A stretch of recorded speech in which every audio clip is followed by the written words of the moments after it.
நம்ம வாழ்ற இந்த தீவுக்குள்ள எத்தனையோ மர்மங்க கொட்டி கிடக்குது. அது எல்லாத்தையும் விட புரியாத மர்மம்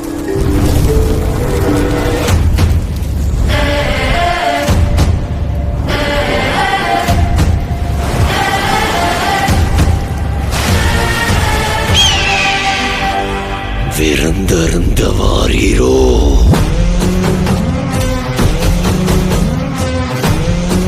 சாவிறங்குற மாதிரி மேலே இறங்கி அவன் அந்த மண்டையோட்ட ரத்தத்தை நிரப்பி அறுத்திக்க கொண்டு வா.